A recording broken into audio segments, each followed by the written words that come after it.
following show contains adult content. It's not our intent to offend anyone, but we want to inform you that if you are a child under the age of 18 or get offended easily, this next show may not be for you. The content, opinions, and subject matter of these shows are solely the choice of your show hosts and their guests, and not those of the Entertainment Network or any affiliated stations. Any comments or inquiries should be directed to those show hosts. Thank you for listening.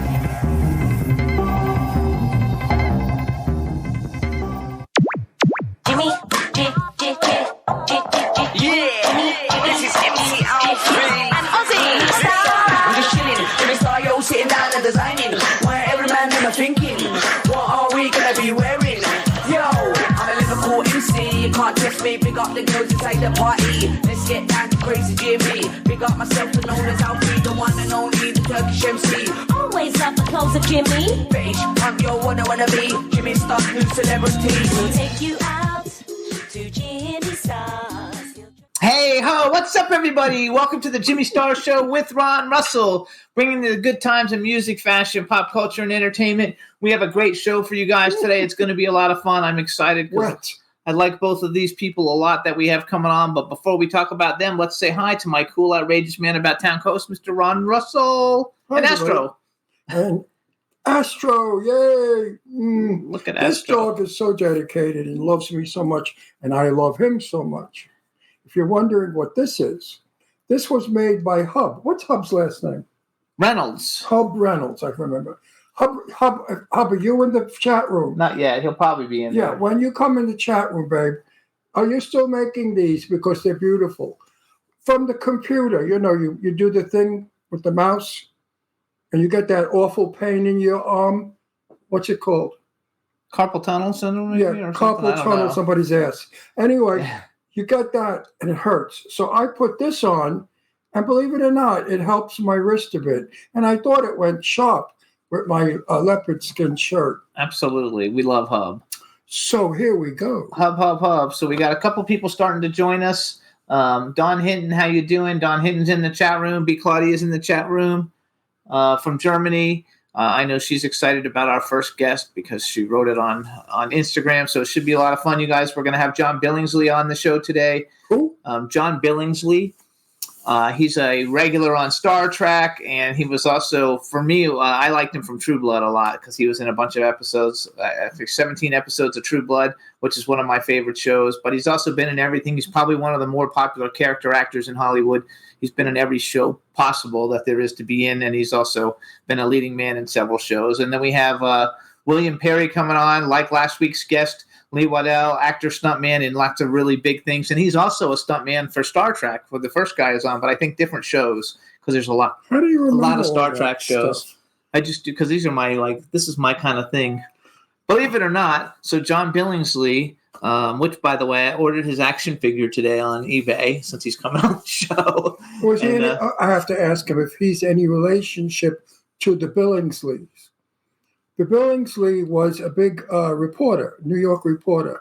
I forgot his first name. John Billingsley, was it, I think? Okay. This guy's name is what? John Billingsley. Oh, maybe it is. I think he's from Pennsylvania. This may be the junior of the senior Billingsley. I'm not sure. What the hell was Billingsley's name? He was a reporter back in the 50s. I wasn't born. I don't know. Let me think about Billingsley. Actually, while you're thinking, B. Claudia told me to let you know that Nick, her son, is in. Who? Nick is in Venice. B. Claudia's son is in Venice. She said to let you know. Oh, lucky him. your son. I wish I were in Venice instead of here. And With him. And also then Not actually, true. I'm happy I'm here with Jimmy. No, absolutely. So actually, you guys, it shows that John's actually with us, and he told me he had a callback and that he might be late. Our guest told me he had a callback for an acting role, and at 12 o'clock. But if he's here, let's bring him on in case he has to leave early. Let's bring him on. I'm on. Hey, how are you? Well, yeah, my audition got pushed. So. Okay. Yeah. You want? I asked them whether I could make it later, and they said actually we want to push it till till tomorrow. Anyway. Listen, Yeah. who was your father? Well, first off, you're thinking of Sherman Billingsley. Billingsley. And he wasn't a reporter. He ran the Stork Club, although he was one of Walter Winchell's great confreres. Right. So I Walter remember- Winchell, who basically camped out of the Stork Club. I remember Sherman Billingsley now, you're right, the Stork Club. Yeah. And he used to squeal, and this is true, on what used to go on in the Stork Club with celebrities. That, Yeah, he used to tell the press, Yeah. you know, Lana Turner was there getting felt up by John Wayne. that's why Walter Winchell basically, I mean, that was his office. Well, Winchell was a rat. Oh yeah. Yeah. Absolutely. He was a rat. And then there's a lot of, They glorified him in that wonderful portrayal they had of him. He was nothing like that at all. Hold on, let me do an actual intro now. He'd sell his mother for a nickel. Well, yeah, there's a great Neil Gabler biography of Walter Winchell that They were all rats. rips him apart. Luella Parsons was a bitch. Hedda Hopper was no good. They were all rotten people. In any case, whether I am related or not, it would be distant. All the Billingsleys, including Billingsley is a beautiful name, and there aren't too many Billingsleys around. Oh, there are more than you'd think. There are a lot more Billingsleys than you'd think. It's just that most of them haven't amounted to much. They still run stills in Arkansas. But how did you know? Still run stills in Arkansas. How did you know about Sherman? I'm fairly well read, and I read a lot of history. Well, people have said that to you, I bet, over the years. No, I mean you have to be at a certain age. Unfortunately, not that many people really know their history. So not that many people who are under the age of 75 even remember who Sherman Billingsley was. Right. Most people ask me about Barbara Billingsley or Peter Billingsley. Right. But Barbara was Beaver Cleaver's mom. Yes. Peter was the kid in A Christmas Story. He knows everybody. I've been to the Stork Club. I'm 83. He'll be 84 in May. So I've been to the Stork Club.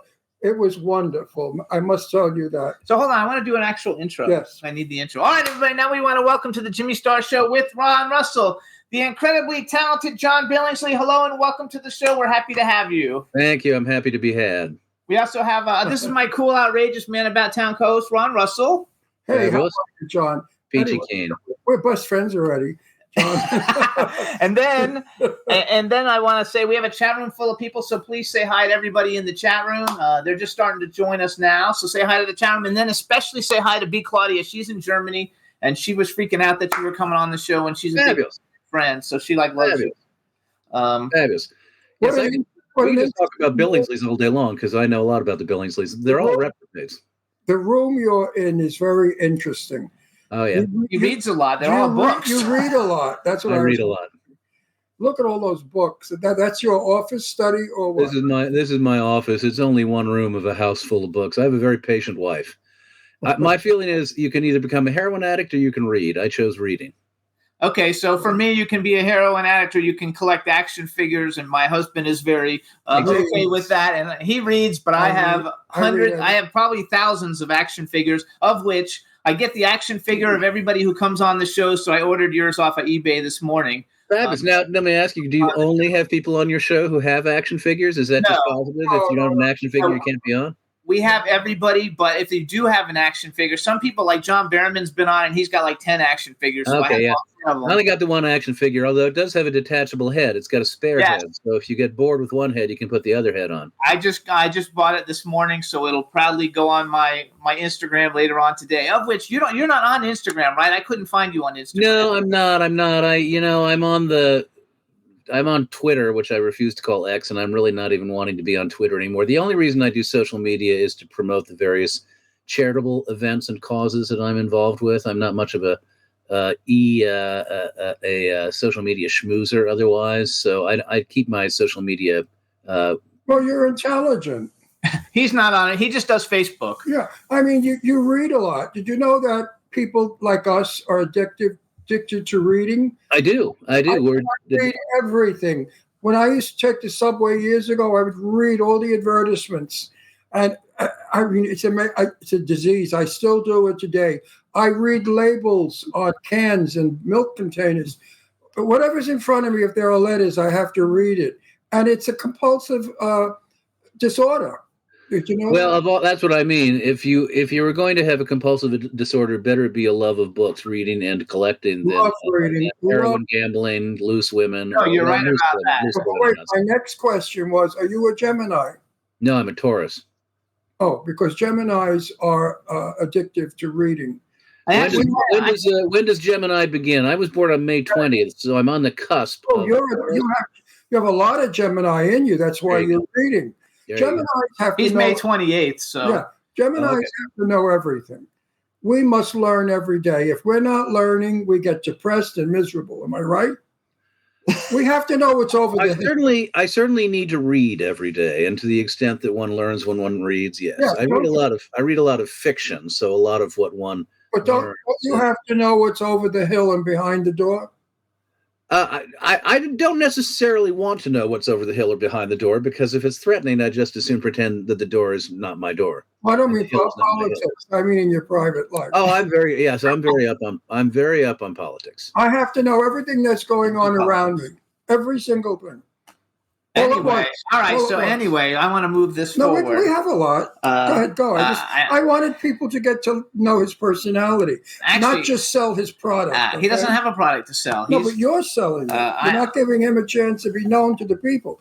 Our show is, you're in Brooklyn. Oh, I see what your show is. I have a sense of what your show is just like that. Oh, yeah. Your show is very unique. I love it. We're in Brooklyn having coffee and Entenmann's cake, and we're talking. You're having Entenmann's cake right now? No, but pretend like you are. Pretend you're in our living room, and even though we're in Palm Springs. What Entenmann's cake are you having? He likes the crumb cake. I want you to warm up with us, and we warm up together. We do the funny stuff, and then we get to what you're all about. You know, people really don't give a shit what movies you're in or what book you've written. They really don't care. Well, that's good, because I'm hardly in any movies, and I haven't read any books. Yeah, right. They want to know if you got laid last night. That's what they want to know. They want the nitty gritty. Let me call my wife down. That might be a matter for dispute. Actually, one of the reasons why I wanted to bring you on the show, and I'm a fan of all the stuff that you've done, but I actually saw an interview, a thing where you were at a convention and they wanted to throw a pie in your face, and like you took your shirt off and let him throw a pie in your face, and I thought, oh my God, what a fun guy! Like how many people? Let's find out how many famous people would go to a convention, take their shirt off in front of hundreds of people, and let somebody hit them in the face with a pie? Back it up. Now we have to know why they were throwing a pie in. Well, you remember the water bucket challenge? Yes. Yeah. So there are all sorts of challenges like that. And there was a challenge, and I can't remember what the cause was. It's, will you take a pie in the face for charity? And if you do, then you pass on the challenge to 3 other people. I'll always do shit like that. I spend a lot of time and energy and money kind of raising awareness and raising for charity. Yeah. Oh, no, I love it, which we'll talk about yours in a little bit. I would request a lemon meringue pie. So lemon meringue is fine. I mean, it wants to be a cream-based pie, not a fruit pie. I think in this instance, it was just a pie plate full of whipped cream. It was fun though, and the fact that you did it, and that you, because I watched a bunch of interviews. You know, you're a generous celebrity who actually gives interviews, for people. So it's a lot of fun, and that's probably why you have such a big fan base. Because I'm kind of big in social media. I use it mostly for business because I produce movies and I need to get guests for the show. But I put the promo that you and our second guest, who's William Perry, he's like a stunt guy coming on. And I normally get 8,000 to 10,000 likes on a picture, and that one has 46,000 likes. So I knew a lot of people were going to watch the show, so they like you a lot. And I think it's a lot of fun. If it weren't for the interview show, how would people get to know what people are doing? They would have no idea, because there's no such thing as Modern Magazine, Glamour Magazine. You're absolutely right. There's no such thing as the publicity that was in the 1940s and 50s. Yeah, you're absolutely right. And as somebody who is a vaguely recognizable character actor with limited credibility in the community, I do podcast after podcast after podcast after podcast. Because that's how I'm able to talk about the charity work I do. I have no self-aggrandizing message at all, because my career, as far as I'm concerned, I'm 64 years old, is I was happy to work. I'm happy to work if there's more work. But frankly, I don't really care that much. What I do care about is raising awareness for some causes that matter to me. And that's what I always talk about in the end, which I know we'll get to. I mean, yes, we will get to it. I'm happy to just bullshit till the cows come home. Believe me, friends, I am the last of the great bullshitters. So you asked me. Good. We like bullshit. Jane Russell was a good friend of mine, and we were out one day, and a woman said to her, you know, you look just like Jane Russell. And Jane Russell said, oh, I do? She said, yes, but she's dead. And I looked at Jane, and Jane said, oh, did she die? And the woman said, oh, yes, some time ago she died. So, you know, that was my point that I'm bringing out. If I didn't interview Jane, nobody would know that she was still alive. The great Jane Russell, who was the most famous woman in the world. Sure, absolutely. And here she is. They thought she was dead. So I have to say two applauds, two claps. Can't give the clap. No, two hand smacks for interviewers. I know we love it. We have a good time with all of it. And so my first question that I want to like ask you, and it's a dumb question because you have all these like really big popular things, True Blood and Star Trek and all this stuff. But there's a movie and I couldn't figure out where you are in this movie, even though your IMDb says you're in it. So maybe you're not in it or you're only in it for a second. But my go-to feel-good movie, believe it or not, is A Cinderella Story because I love Hilary Duff. I love the dude, Chad Michael Murray. He's been on our show. And so I don't know if I made the final cut or not. I've never seen the movie, but I was a professor who acts like a frog. So there is I think you got cut out of it because I literally watched it again yesterday on purpose. Okay. While I was working to see if you were in it. And I was like, The only reason I would think that there must be some glimpse of me is because I still get residual checks. And generally, if they cut you out of the movie, you'd stop getting residuals. You don't get residuals. I have to like watch it. Well, you don't have a big speaking thing in it. That's for sure. No. And you know, I think you brought him on to destroy his career. No, I'm not. That's a movie I like a lot. No, believe me, I'm always the first one to kind of like say, let's talk about the worst things I've ever been in because I don't think it's terrible though. I think it's one of the funnest family feel good movies, of the era. It's so much fun. I have a deep, place of affection for it because I've been getting residuals from it for 20 years, and anything that sends me a check, I love. Well, the stars of that movie, first of all, and you are, by the way, the first person who has ever asked me about A Cinderella Story in all my years of podcasting. Nobody has ever asked me about it. Chad Michael Murray and Hilary Duff are great stars. They never got in trouble. The lady you like so much plays Hilary Duff's mother. What's her name? Jennifer, the one you wanted to play your wife in your movie, Jennifer Coolidge. Oh, I love her. Jennifer Coolidge, that's right. Jennifer Coolidge is the star of the movie. I love Jen. I love her. She's fabulous, and it's just a fun movie. You, above all people, should know if they have to cut a movie for time, they don't give a shit who they cut out of a movie. They all discuss it. Obviously, the frog was not that important of a character. The frog was not that important. I made faces like a frog and I danced like a frog. Don, it wasn't you they cut out. I didn't take it personally. They cut out. No, so for me, we bring people on all every week. Obviously, we have two celebrity guests, and a lot of times I always like the quirky things. I mean, obviously, True Blood. Actually, in the chat room, they're asking how's Andrew? What's the Skarsgård guy? Was he cool? Because everybody thinks he's like the hottest. Even Ron's daughter thinks he's like the hottest thing on the planet. He was hot. Alexander Skarsgård, who was introduced as the villain in True Blood, and then he kind of became the other love interest for Sookie. I didn't really ever work with him. I had a relatively small part in that. For those who watched the show in the second season of the seasons that I did, I think I was in 5 of them. There was a sorceress who turns the entire town into sex fiends. So most of the second season, we're having an orgy. Yes. So I had to sign a nudity waiver, which I thought, probably, an episode they'll see me. But little did I know, for 13 episodes, I was going to be running around naked, kind of fucking anything that moved. Trees, rocks, men, women. I thought it was such a great show. We actually had Nelson Ellis. He's great. I love Nelson. He's we had people from it on the show, and some great people in that show. I didn't have that much to do, but what I did was churse, as Spencer Tracy said. I know. I love it. You have children? Do I have children? I do not. I have cats. No, he has cats. We have 3 dogs, but he's got 2 daughters. And my dog is like my son, so I know what a pet is. How many years are you married? 25. Well, 25 together. 23 married. 14 happy. And how did she meet you? I like to think I met her, but all right, play it your way. We bumped into each other at various events, auditions, what have you, and then there was one audition in particular that was running ridiculously late. So we had 2 hours in the waiting room together, and we had a friend of ours, a mutual friend, who kind of served in a weird way as kind of a buffer. It allowed us to flirt openly without it getting too sticky.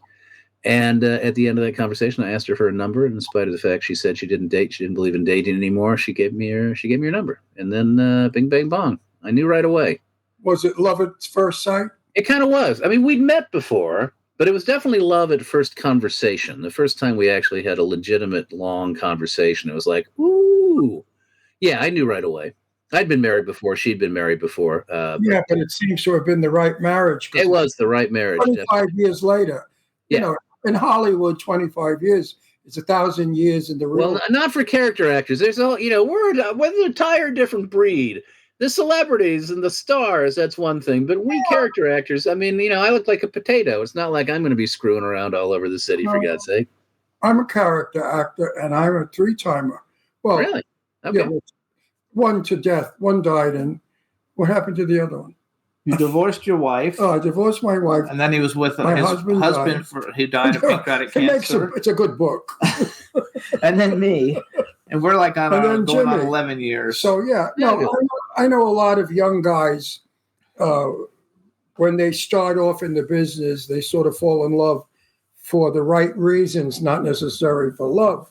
And then in a few years, when they get a little bit known and make some money, they dump the person they no longer need.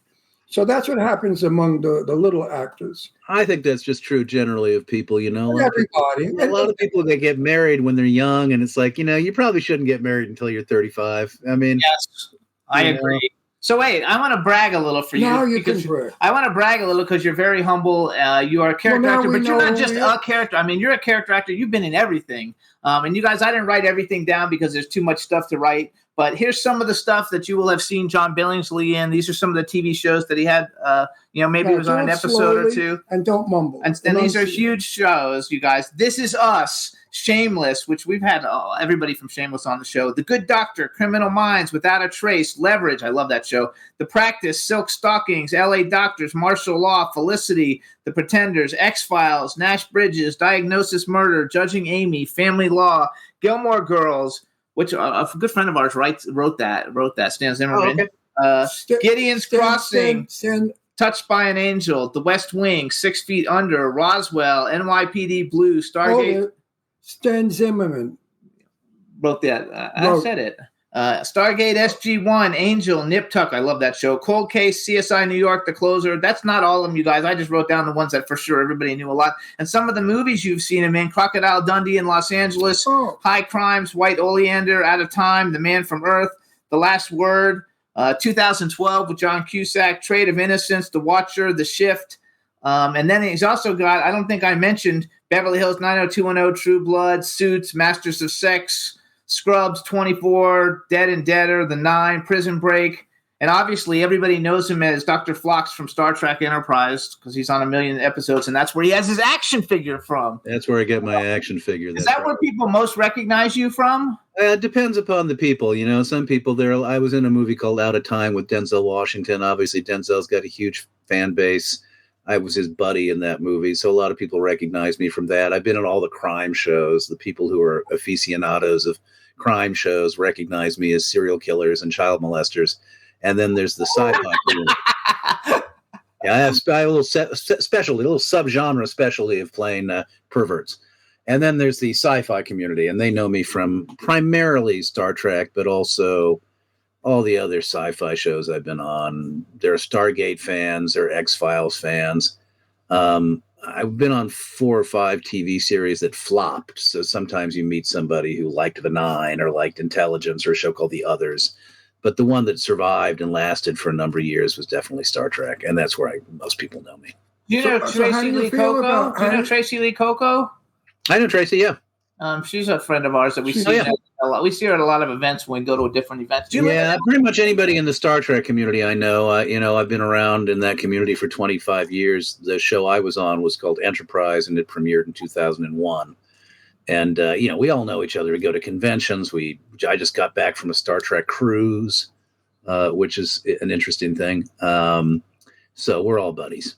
I know. I think that's How do fun. you feel about fans that do recognize you? Oh, I love the fans. There are two different kinds of actors. There are the actors who shouldn't have been actors because they don't really want to actually meet people. And then there are the actors who, like, every time you walk into a bar, you're looking around to see if you can find the person who's going to buy you a beer that night. I'm that kind. Okay. That works. I don't mind being recognized as long as I'm not with a mouthful of food. Well, and even then, there's always a part of me that says, you bought me a house. I mean, I know, hey, hi. You know? No, but I like the fan that creeps up on you and they stand there and they let you swallow what you're eating to acknowledge you. I don't like the one that comes and smacks you on the back like you're his best friend and makes you choke on the food. So, I make a lot. One, I'm not Paul Newman. I mean, I think if you had the level of celebrity that the people who are the real mucky mucks have, where you can't leave the house without worrying about being photographed, being stalked, yada yada. I'm just a kind of vaguely recognizable face. As you say, I've been around for a long time. Right. So people come up and say hi, but it's never to the extent that I begin to feel like, oh shit, I don't have any privacy. Oh shit, I can't be left alone. It's only been a pleasure. I have nothing negative to say about any interaction I've ever had. I just think that there are some people that have to learn that a celebrity is not a commodity of theirs. It's not something that they can attack. I had lunch with Betty Davis and a few producers and directors many years ago at Les Moustaches in West Hollywood. When they recognized her, we were attacked at the table. And they ran, all queens. It was a gay restaurant. It was all queens.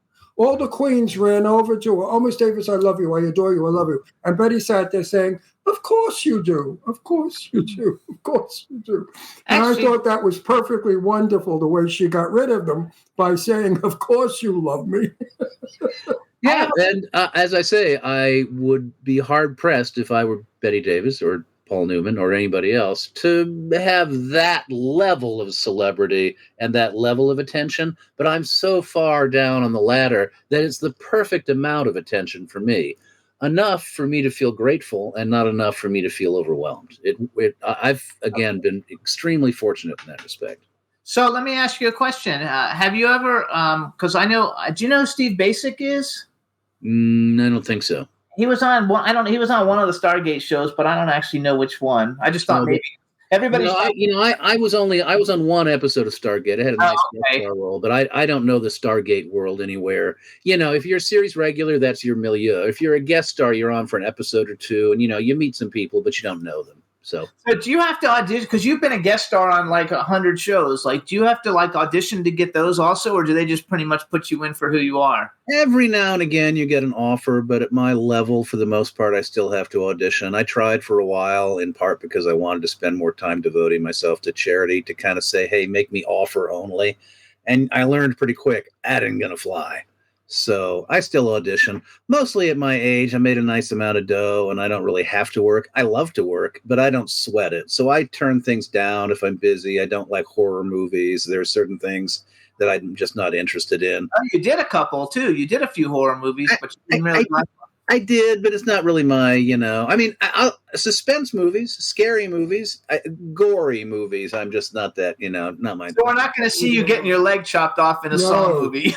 No, exactly. No, I had an audition the other day about I shouldn't talk about it because it's somebody's project and I'm sure it's very dear to them, but it was a project that struck me as like, I don't think I want to be attacked by a demonic zucchini or whatever the fuck. John. Are you like me? I don't know. Maybe. Hang on. Great part, big part in the movie. Can't wait to do it. All excited. The night before, laying in bed, tossing and turning. How am I going to play it? Am I doing it this way? Are you one of those? No, because I mean, unless some like bizarre. Well, one, I ain't getting big parts in movies these days, so I don't have to worry about it. But let's say that there's an interesting part. You've had time to work on it, absorb it. There's always nerves that first day you go on a set. But the same way there'd be nerves the first day you go on any job. Not nerves. You don't know anybody. You don't know how you're going to fit in. Is a director going to be a dick? Blah, blah, blah. But in terms of my work, to answer your question, in terms of my own process, no. I don't get nervous about what it is I'm nervous. Nervous was not the question. Yeah. The question was, unsure of how to play it. You know, you read a script and when you first read the script, you got it. Oh, I got it. Then you read the script a second time and you say, no, I don't have it. Now I've got it. And then the day before you're shooting, you lay in bed at night saying, oh my God, do I have it? Yeah, no, I don't tend to. Well, one, I mean, I'm auditioning, so I wouldn't have gotten the job if I wasn't pretty much in the ballpark with what they want. So, you know, for the most part, you know that you're simpatico. I will say that what happens sometimes on the set is that the director throws you a curveball that you feel like, I don't think that's right. And then you've got to figure out whether or not you can find a way to incorporate the note or whether you have to say something. And that can be tense. It doesn't happen too often. But again, I'm not at a level where I'm like being asked to play extraordinary, complicated, and dimensional. It doesn't matter what level you are. Even if you say 2 words. It does. It does matter. I disagree with you on that. It does matter. When 2 words is 2 words. You know, when you're playing Lear, you know, Spear Carrier and Lear are 2 different challenges. I'm not going to have a problem. I'm going to sleep fine if I'm the Spear Carrier. If I'm playing Lear, I might have a hard time going to sleep. Well, Lear is a little difficult. Now, how do you feel about you're ready to do your take, and they run over and they say, "Here's 7 more pages." Yeah, I know. Well, you know, David Milch. Yeah, David Milch, famously, I did do a How do you feel about that? I have a breakdown. Yeah, it's hard. I mean, that fortunately does not happen very often. I mean, one, again, with the exception of David Milch, God bless him, wonderful writer, wonderful visionary. He was notorious for handing actors pages on the day or massive rewrites the night before. It drove Jimmy Smits off of NYPD Blue because you can't deal with it as an actor. We are not machines. It's not like we can look at the words and absorb them just like that. But most people know that. I mean, again, no knock on David Milch. He's a genius. Most people in the business understand that we are not robots and we have to have time with the words. I don't like it, particularly as I get older, when I don't have enough time with the words. Do you have time? Do you have trouble remembering lines now as you've gotten older, or is it still easy? It gets harder. I mean, it depends upon the script. It depends upon the words. If it's not full of, you know, esoteric language or scientific terms or arbitrary names, the story is the story, and you're learning the story, and it's pretty easy. When it's like, you know, well, I met Ron Grabowski the other day at Moe's Joint, and then we walked over to 42nd Street, and we met Sally Minuti. That's where it's hard. You know, that's where you got to have like these mnemonics that will help you remember these names. Even then, you know. But you have to do what Johnny Depp does and Meryl Streep does. And the other one, Robert De Niro does. And what Ron does, me. I slip a little thing in my ear and he feeds me my lines. If he forgets or he gets stuck, I feed him the lines. Because I'm like you. I play a scientist in an upcoming movie called The Red River. Yeah, Red River. Red River. And there are words in there. I said, what the fuck is this? I never heard of these. I can't even pronounce them. He did a movie. He did a movie. It's a fun movie, but it was not a great movie, but it was a lot of fun, called Clown Motel 2. And he had to say the word Bitcoin, and literally he could not remember the word Bitcoin because he didn't know what a Bitcoin was back then. Yeah. And he couldn't remember it. He kept flubbing it up, and so we had to like write it down so he could read it off of it. Well, yeah, and then there are all sorts of, you're right, and there are all sorts of little tricks, things, you know, you try and if you can write, well, why don't you hold a clipboard? It's like, you know, maybe incorporate a clipboard, all sorts of little devices. And you know, on a set, you know, they want the day to move. So one, they'll come and let's change those lines. Let's get rid of that word. They don't want you to fuck up 50 times because they can't afford to fall that far behind. Yes. They help you fix it fast. That has not been a huge problem of mine. Sometimes. So I have a habit of rewriting the lines. Well, you know, it depends upon the project. Sometimes you can get away with it. And so, you know, if you're on an Aaron Sorkin show, that ain't going to fly. Right. In case you didn't notice, I have a New York accent. I did notice, yes, and it's a lovely one. Brooklyn accent. A lovely one. They always hire me to play a Brooklyn gangster, like a soprano. And they give me lines and I say, this is not Brooklyn. I'm not going to say, oh gosh, gee, Huck, I'm going to hurt you. Because if you said that in Brooklyn, they'd shoot you. You'd be a little faggot. And you cannot do that. They say, well, how would you say it? And I say, Get over here, or else you're gonna get it. That's Brooklyn. Yeah, and it's like all things. You feel out the set to the extent that you have the capacity to say, "Hey." You say, "Hey." In those instances where you don't have the capacity to say, "Hey," it's like, "Hey, you hired me. I'll do my job." Yes. Do you dislike, as I do? I just like a director I cannot talk to. Yeah, absolutely. And I've been lucky there. I would count them on the fingers of one hand, but in those instances where I feel like, I'm not going to get any help from this director, and like as not, he's going to get in my way, I just avoid the conversation. And most of those people are themselves not that great with actors, and they don't want to have a conversation with you any more than you want to have a conversation with them. So it's probably not a big problem. Director. I was in a movie where the director was in another room watching us work on a TV. Literally, like 50 what the yards fuck was away. that all about? John, I'm from the olden day movies, where we made movies in the 50s, where the camera was the size of a Volkswagen, and we had marks and we did everything the right way. Now, when you go on a movie, no marks, the camera is up in the world somewhere, and you don't know what the fuck you're doing because nobody's telling you what to do. So as you know, I mean, the reality of the modern world is that, you have to have about a bajillion cuts in a movie these days for an audience, a young audience, to want to watch it. I was watching The Bishop's Wife a few years back, and it's really watch it all the time. Yeah, there's a great shot by the staircase, and the camera never moves, and every character enters the frame, and it's just a oneer, basically, and it feels like a theater piece. Those days are gone. And, everything about movie making now is so radically different from the way it used to be, including the nature of the way the editor has to, continually keep you engaged as a viewer through rapid cutting. I agree with you. Although I wasn't alive back then, I miss aspects of the old way of storytelling. I was very young. Of course you are. Believe me, I'm 64. I ain't no spring chicken. I'll be 60 this year. My first movie was 1959 with Tab Hunter and Sophia Loren. So I came into the business with some big people. Yeah. And what was the name of the movie? The name of the movie was That Kind of Woman, and it was shot in Long Island, where I lived, and it was directed by Sidney Lumet. Yeah. Oh, no shit. Oh, wow. Did I luck out with that? Well, my brother-in-law was a producer, and he got me in. But that experience never happened again in my life. Yeah. Never. So that was the ultimate experience. No, wait, because you do both. So you do a lot of TV and you do a lot of movies. Do you have a preference of one over the other that you prefer? Well, I'll tell you what, television is more lucrative. I mean, okay. Yeah, that's what everybody's been telling me lately. Yeah, I mean, obviously, in the industry, long money, as we call it, long money is when you get a series. If you're a guest star and it's a recurring role and you're going to do more than a couple of episodes, particularly if it's a network show, you're going to get a good residual package.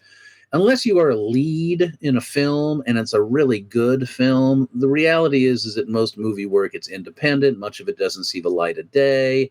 So I think for me, I would say just pragmatically, my career is pretty much rooted in TV, and I'm happy to do film, but it's not where, it's not where I made my bones. I worked with an actor years ago, a really great actor, whose name is escaping me. And he had a lot of lean years because he intentionally said, I don't want to get typecast or ghettoized as a TV actor. I want to be a mainstream motion picture actor. So I'm turning down anything that is going to give me a TV resume. And he spent a long time kind of being poor, but it paid off for him. He became a very well-known film actor. It's a choice on a certain level that you may have to make in the industry, whether or not you want to kind of have a quicker payoff and do TV now or hold off and hope you can get a film career later. I'm actually, I produce a lot of movies, and I've been recently asked to produce some TV stuff, but I've never done it before. But everybody's telling me, like, if I move more into TV, I can make a lot more money than I'm doing as a film producer. So I'm probably going to venture to guess into that. You're not going to have the leisure life that you live now. Television is a bitch. I've done the one thing I will say is that streaming has radically changed the model. Yes. Back in the day, as TV show, hour-long drama, 32 episodes, and it went to 26 episodes, and it went to 22 episodes. A streaming series may shoot 10 episodes. It may Yeah. only take you 4 to 5 months out of the year. The problem is it doesn't pay you much on the back end because the streaming doesn't pay residuals, and they have you under contract in a way that really kind of bones you because they're not allowing you to do other things, but they're only employing you for 5 months out of the year. So there are a lot of reasons we struck, and they have to do with the way that streaming model does not function very well. Something's going to have to come. Something's going to have to happen with that soon, though. But as you know, Tricky. in film, we can have a little fun. We can loosen up a little bit. Film is fun. You're shooting 3 days and shooting 3 pages instead of 9 pages a day. Television, you're not going to like. On time, no. Strict law, read this, sign that. It's amazing. To do a little set, when I did whatever that show, McMillan and Wife, I think it was, one of them, the paperwork, the this and the that. Yeah, but that was. Oh my God. I said, what the fuck is this all about? Like, there they want a robot. When I go on a movie set, I meet everybody because, the star, of course. Oh, how do you feel about this, John? You're in the movie and the star does the scene and then goes in his dressing room and won't talk to you. Yeah, I've had that happen a little bit. An actor who I will not name, although this was a television show, never did his turnarounds and would arrive late. He would have. You can name it. You can name it. No, he doesn't want to name it. No, I don't ever want to kind of like point at anybody in particular. You never know. There's somebody who's just said, I don't know. It probably was what's his name, the one that everybody says. Anyway, I finish the story. Yeah. No, you're absolutely right. It's really, it is.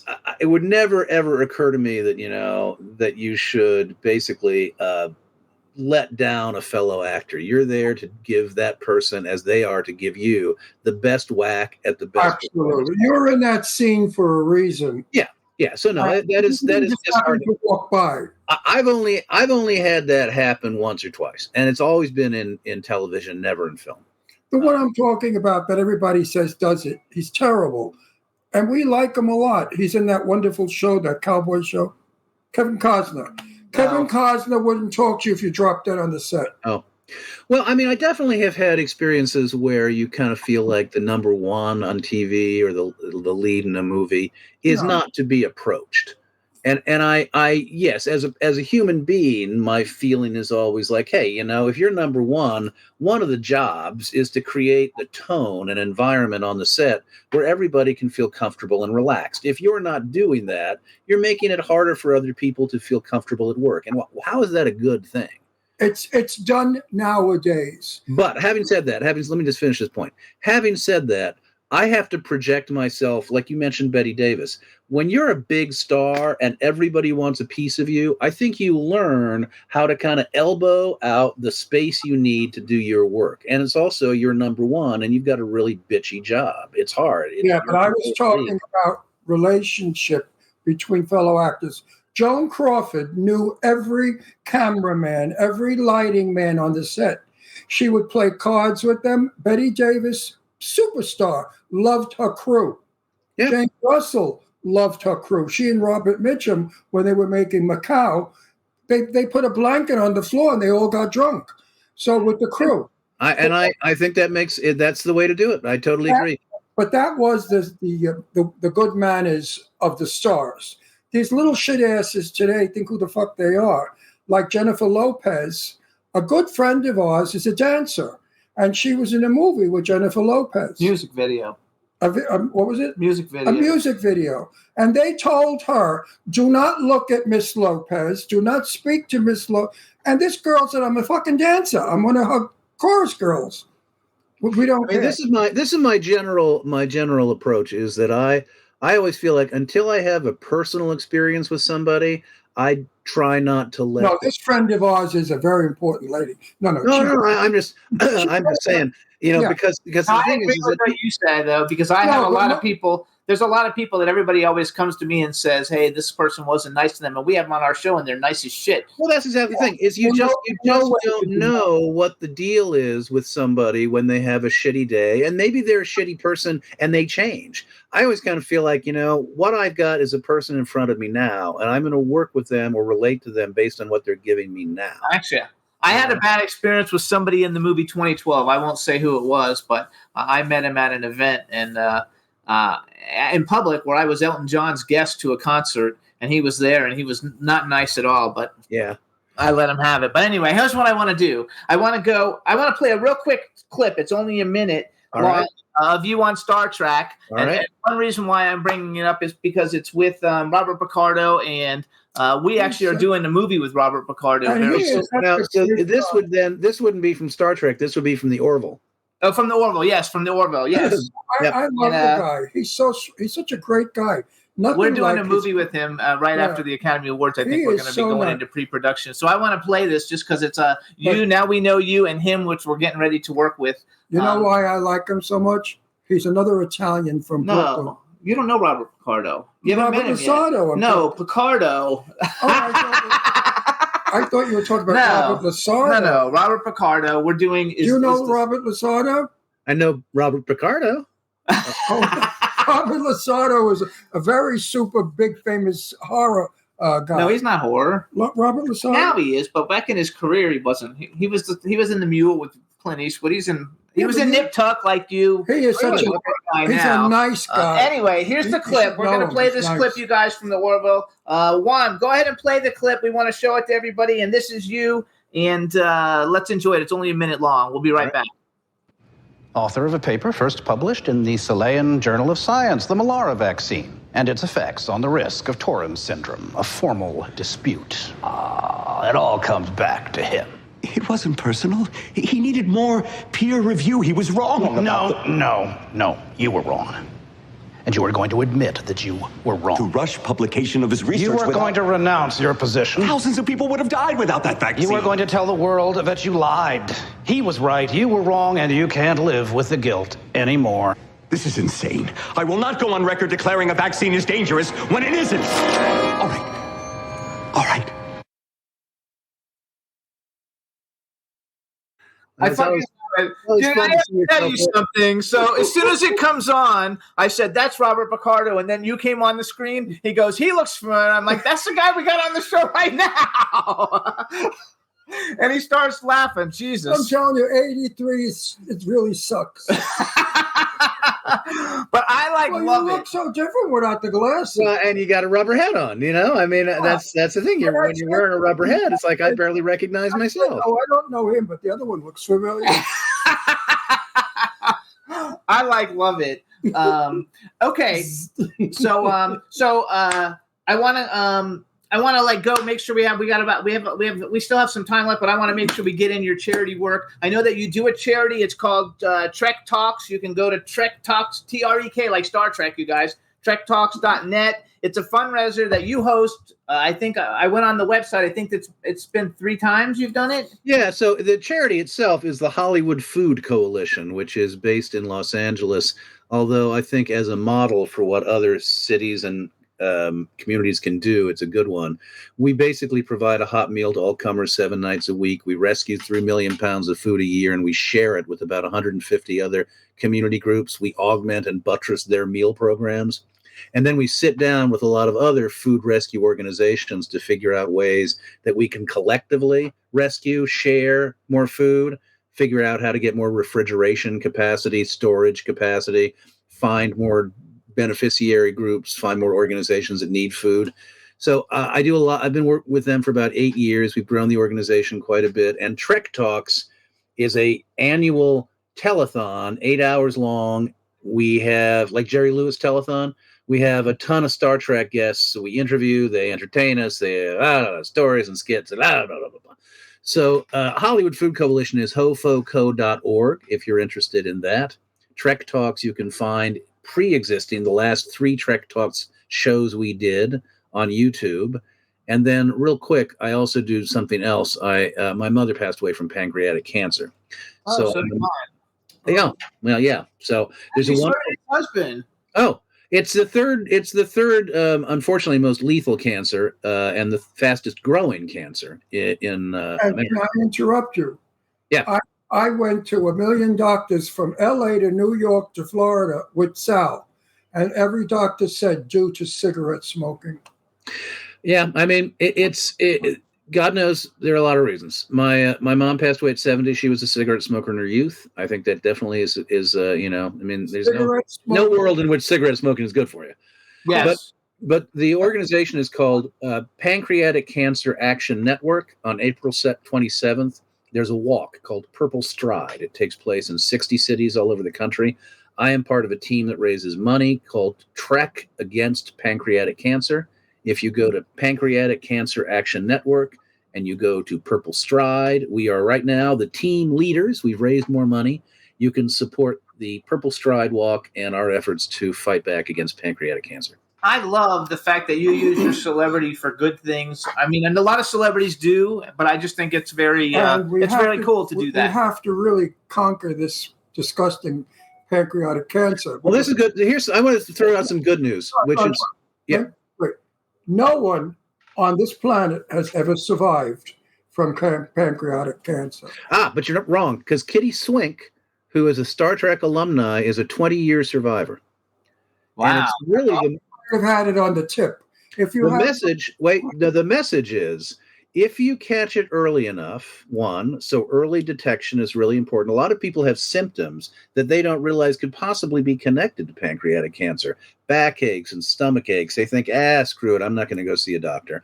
The survival rate, when my mother died in 1990, 2% survival rate is up to 13%, which may not sound like a lot, but that's tens of thousands of people who are now living at least 5 years longer.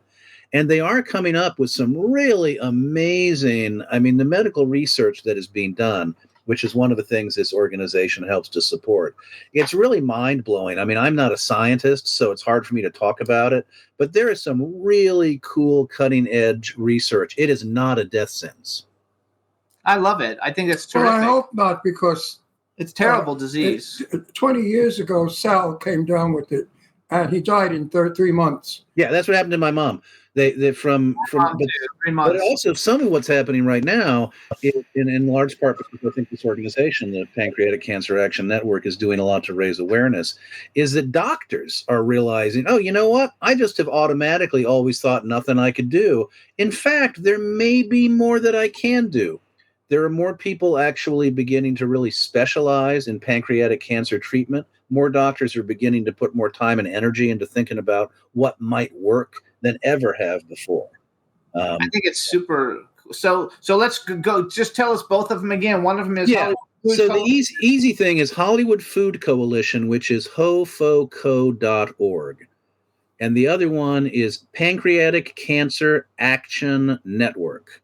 Those are the two organizations. I do a lot of charity work helping to support other things, but those are the two kind of, two guns I really fire. I love it. Yeah. Where do you get the food from? All over the place. Grocery stores, farm-to-table programs. There's a wonderful organization called Imperfect Fruit. Basically, it's all the fruit and vegetables that are not considered to be pretty enough for the grocery stores. Does the government supply you with any free food? Some, but not really. There are Feeding America, which is probably the most well-known organization. For that a lot. Yeah, there are 200 Feeding Americas all over America, and that's where a lot of the food rescue that we know of happens. And they're great, and they're amazing, but they deal in huge quantities. The expectation is if you're getting drop-offs from Feeding America, you're getting pallets. What we try and do is recognize small neighborhood groups, that maybe like a battered women's shelter or a group that works with street kids, that need to find good food for 20 or 30 people. Feeding America isn't really designed for them. We're trying to fill that niche. In a way, what we're kind of trying to do is say through food, we're helping to rebuild on a real basic community level a tattered social safety net. It's the medium through which all social service organizations have to function. If somebody's in a drug and alcohol rehabilitation program, they got to be fed 3 good squares a day or they ain't getting the program. Very good. I don't know if they still do this or if they did it ever, but in New York, all the restaurants got together and instead of throwing out food, they gave it to the homeless. I believe. And it's a really good example of where some of the problem is that to make that happen, restaurants that close at night, you have to have somebody that can come pick that food up late at night. Right. So you need a network of food rescuers. It needs to go somewhere. You're not going to be able to bring it to a beneficiary organization right away. So you're going to have to find a place to store it. Where's the refrigeration? Who's going to pick it up? Who's going to deliver it the next day? Et cetera, et cetera. A lot of the work is bringing groups together to collaborate to make it possible to rescue the food that's out there. 40% of the food in America gets tossed before, and it also goes to landfills, which is methane. So it's also an ecological challenge. If we could stop food waste from going into landfills, it would be a big bump up. Instead of letting the poor homeless go to the fields where the garbage is thrown and pick out food. Yeah, and one in 5 American kids is food insecure, meaning that when they wake up in the morning, they may not be hungry, but they're going to worry about where's the next meal coming from, what's it going to be, is it going to be any good, will there be enough? It's the richest country in the history of the world. So, yeah. Terrible. I want to say one last thing while we're on this subject, because the other thing that's really important to me is we also do a podcast called Trektivism, and a lot of my work is about encouraging people who are fans to bring forward the cool things they do in their communities. Because I really believe that a lot of the problem we've got right now in our politics is that we only view each other as like villains, Most people are trying to do cool things. Most people are trying to do nice things in their community. And we need to tell those stories and to get people excited about figuring out what is my volunteeristic bliss? How can I get more involved, me personally, on the ground in my city or town, starting to do things that make people feel better? That's a lot of what animates me. I love. I say, how do people listen to that podcast? It's called a Trektivism. So you can just go online and find it. Trektivism. It's like activism and Star Trek. Trektivism. Okay, I love it. I know how difficult it is. I was the creator and the founder of Have a Heart. Yeah. Have a Heart is a bunch of drag queens. We put shows on all over the country, and we raised money. Elizabeth Taylor found us, and she said, "Unite with me." And Have a Heart, we joined with the Elizabeth Taylor Foundation for AIDS Research. And I gave it up because now I couldn't work. I couldn't handle it anymore. It just got bigger than I ever thought it would be. It started off with me and 3 other drag queens, and then it went into, I don't know what it went, exploded. But the amount of time and work that you have to put into a benefit, oh my God, you don't have those hours and minutes. So who works with you? Well, for Trek Talks, we put together a team of about 15 co-producers. The Hollywood Food Coalition, we have a staff of 27 and a full-time executive director. You have an assistant. You do I? No. I mean, but the thing is that I'm in a lucky place in my life. I mean, I had a nice career. I'm happy to work, but I don't need the money, and I don't necessarily want to work all the time. So I kind of have turned this into my, my later years effort. Yeah, I love it. Okay, so we only have a couple minutes left. I want to. This is something I like to ask all the actors who come on the show, and the people who listen always want to know what the answer. So, bucket list: male and female actor. You could work with anybody, living or dead. You got to say Meryl, right? I mean, everybody wants to work with Meryl. No, you don't have to. Okay, hold on. Male and female, and then the second part of the question is any. If you could have ever been in any movie, or for you TV show, since you do a lot of television, any movie or TV show ever in history, what movie or TV show would you have liked to have been in? And It's a Wonderful Life. Oh, that's a good one. That we get a lot. We get a lot of that. Yeah, I mean, I think that is still to me the most profoundly moving movie I've ever seen, because I think it so touches on what it is that animates all of us, the knowledge that the way we live our life, we can't see how it affects other people. But if we're living purely and we're living well, we know we're making a difference in the world, and we have to hold on to that. I love it. So, okay. And Jimmy Stewart would be the other person dead. I would just love to. I just like to be around him and just hear him go, John. I mean, how could you not want to be with that guy for a while? I'm actually named after him. Actuality, in real life, he didn't speak that way. Oh, really? Well, I'd like to see that too. No, my mother was not. She was. Oh no, Miracle on 34th My mother Street. was in Miracle on 31st Street. Oh, really? Jimmy Stewart. I was at Bistro Gardens, and Jimmy in Beverly Hills. Yeah. A wonderful restaurant. And Jimmy Stewart and his wife came in, Gloria. Yeah. They sat a table over there. Of course, I didn't approach him, but I was eavesdropping, and he spoke. I was waiting for that. He didn't do any of that. So I think that was a put on, like Cary Grant. Cary Grant, yeah. Exactly. No, when they established something that clicked, they kept it. Yeah. They didn't waste it. Yeah. Who else was it that I was disappointed in? Another big actor who was a James Cagney. Nothing like his film persona. Quite well spoken, enunciated, and was quite the gentleman. Oh, interesting. So I'm fascinated by Betty Davis, the ultimate. In real life, cursed, smoked, could inhale a cigarette and down scotch at the same time. She turned a hose on me when I was a child, Betty Davis. I cut across her lawn in Westport, Connecticut, and she, get off my lawn, and turned the hose on me. Well, that's who she was. That's fun. She never wore makeup. She was the furthest thing from that elegant woman you saw on screen. Yeah. She was I didn't know who she was. I was a kid. It was like, who's that old bat that just turned the hose on me? Well, Doris Day did that to my daughter. Yeah. Oh, really? We lived in Beverly Hills, and the children picked flowers off her front lawn. I love it. So and you guys, she caught them and sprayed them. So you guys, please support John Billingsley. Alan Ladd's grandchild. Oh, we watch a lot of Alan Ladd. And my daughter played together. Alan, what was his name? The kid, Ladd, Cheryl Ladd's kid. Yeah. Daughter or son. Anyway, whatever it was. So I said to her, that was my daughter and Cheryl Ladd's child, and she would.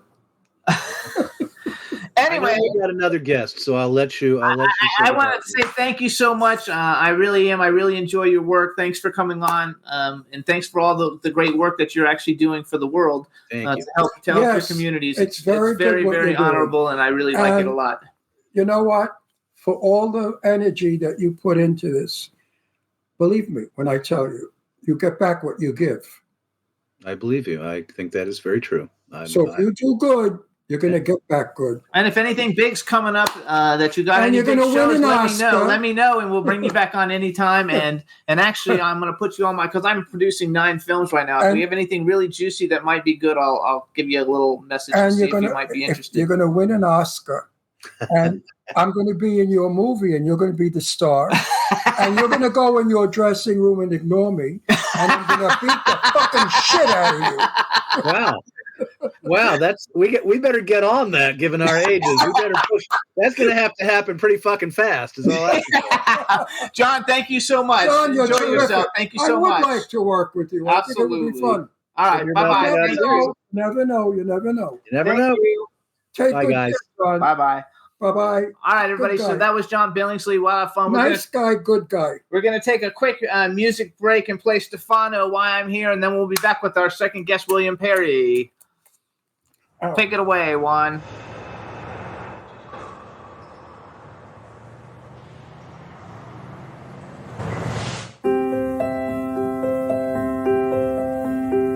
Reflection in the mirror. Try to be strong, but nothing's clear. It's been a long day, yes, been a long year. Ma keeps calling, saying, listen here. Kick them doors open, your kingdom will come.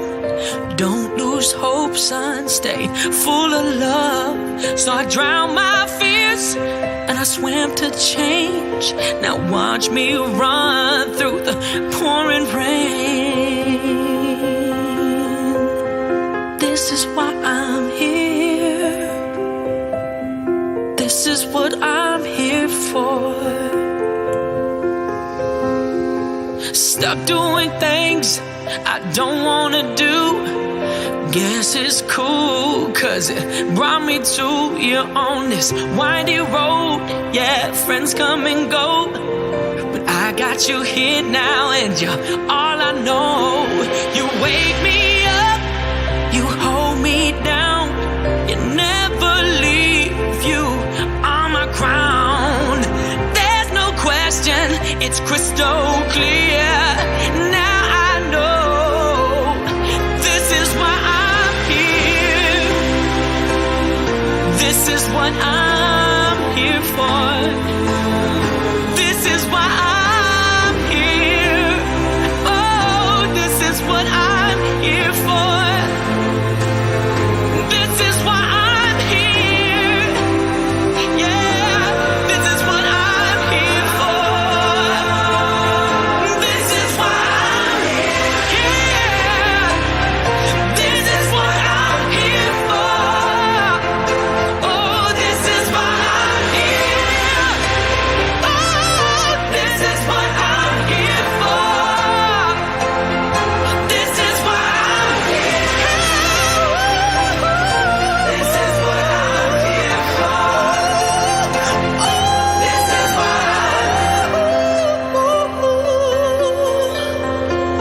yeah, yeah. This is why I'm here. Yeah, what I'm here for. Reflection in the mirror. Try to be strong, but nothing's clear. It's been a long day. It's been a long year. Now I know this is why I'm here. Yay, everybody. All right, now we're back on. Look, our guest is already here. Here I am. What a lovely song that was. Oh my gosh. You guys gotta make me cry with your intro music. So Killing it. that is actually a good friend of ours, Stefano, and he was on American Idol season 7, I think. And actually, we have the winner of season 17 coming on in like 2 weeks. But let me do an intro But for wait, you. me say something. Please, go crazy. What he just sang, I don't care for that song. I have been in his company where the piano was playing and he was singing, and he was brilliant. He's a brilliant singer. I love that You know, song. I though. We don't like- disagree. I love I that don't song. like all the mechanics in the song. I don't like the screaming. I don't like the woo. I love it. I love it. I That's think not, it's. if you hear He doesn't I- like Mariah Carey or Christina Aguilera or any of those No. people either. Well, 'cause the they all do sentiment, that. it's the sentiment of this song that got me. This Yes, is what I'm its here for. I sentiment love is it. fabulous. yeah, that's not. All right, hang on, everybody. Now we want to Yeah, who the hell am I anyway? Now we want to welcome to the Jimmy Star Show with Ron Russell, actor, stuntman, author William R. Perry. Hello and welcome to the show. Yay! How's it going, guys? Thanks. It's good And to be it's- here. And it's so funny because, first of all, this is my cool, outrageous man about co-host, Ron Russell. Hi. Hello. We already know each other.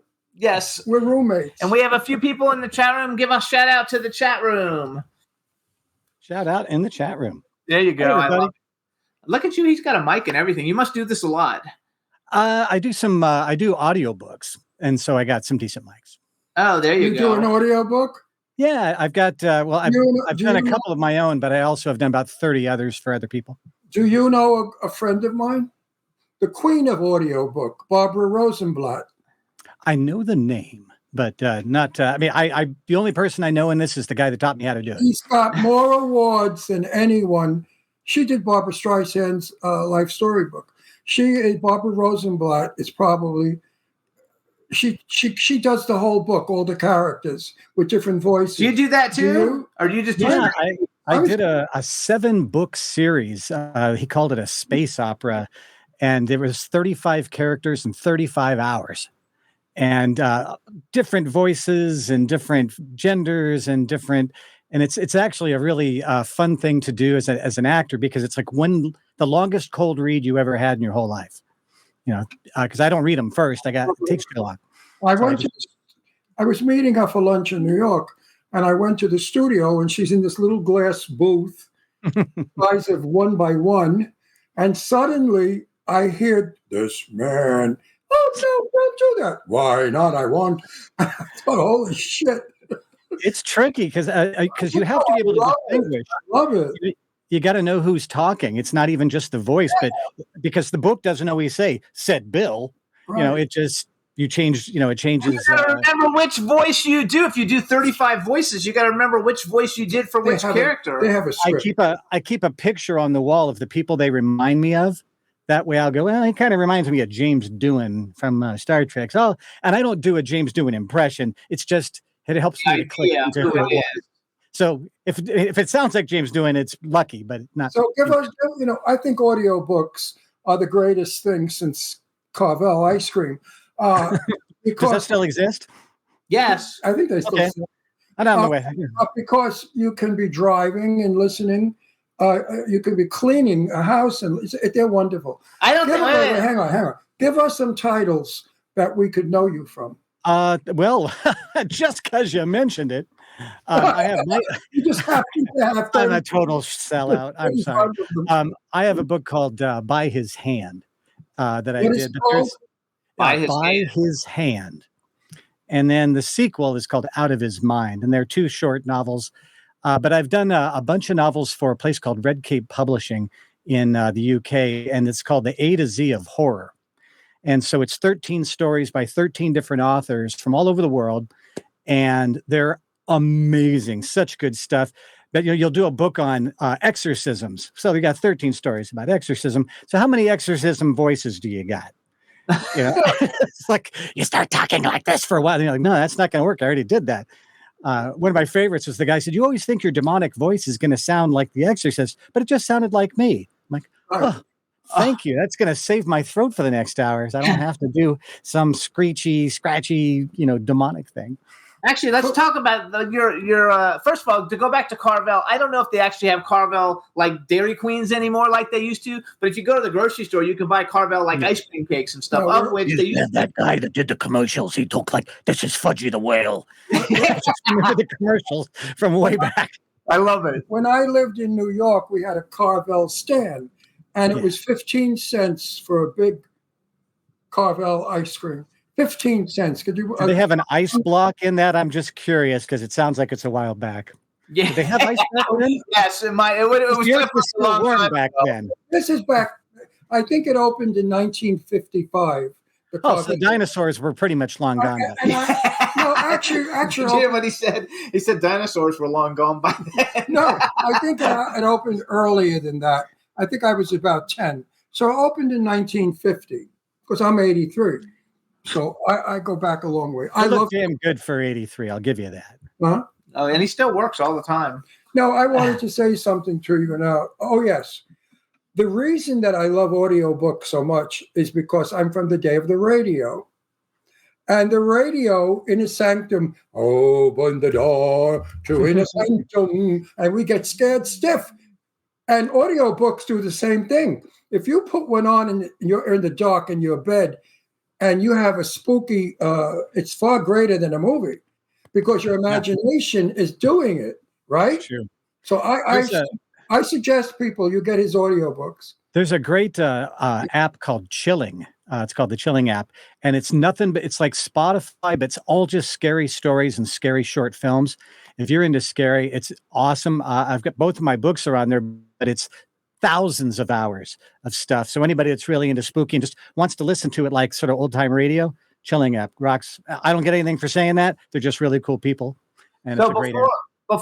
Let's just go back to your books real quick. One of them came out in 2023 called By His Hand. The other one just came out recently, and you had a signing this weekend at Dark Delicacies. How'd it go? It was awesome. I haven't done one of those before. I didn't get into, I never had a dream of being a writer, but I had this terrible nightmare about 2 years ago, and I wrote it down just because it was so freaking scary. And I sent it to my publisher as a little synopsis, and he says, Jesus, that's scary. And I said, well, you read a lot of scary stuff. That's kind of a compliment. And he says, do you want to write it? And I said, I'm no writer. And he said, well, I'll do it. And so about a month later, I checked in with him, and he said, I haven't started. I said, I'm going to take a swing. And I wrote it, and I just expected that I would get dozens of pages of horrible notes. I'd be massively discouraged, and I'd never pick up my pen again. And he said, no, it's really good. I'm going to change 3 commas. Shit, you want to launch next month? I'm like, you can do that in a month? And he said, yeah. I'm like, are you really going to do this? And he said, do you want to? I said, well, of course I do. But I just didn't expect that. And so the second book occurs exactly 1 year after the first, and it launched exactly 1 year after the first.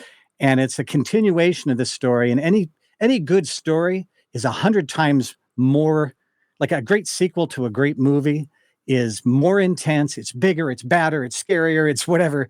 And so that's kind of what I attempted to do with it. And it's getting really good, good reviews. I'm getting. So did you do the audiobook already for the second one? Yeah, I did the audiobook for both of them. Yeah, I mean, I've got the gear, and who's going to know the story better than me? And the only thing that happened, these stories are very, very sad in a way. And so I found that the first time I read it, I got so choked up the way I did when I wrote it that it was like, no, this is over. This is too much. So I did it again. I was like, no, that's too easy. That sounds too bland. Then I had to do it again to try to get just that mixture of intensity, but I still have to be the reader.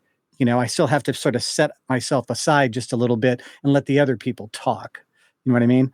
Yes. So, but it's a lot of fun. I think it's sort of a better book than it is a better audiobook than it is a book, because you were saying you get the pictures in your mind, but I think a voice that really brings it to life, gives you a little extra.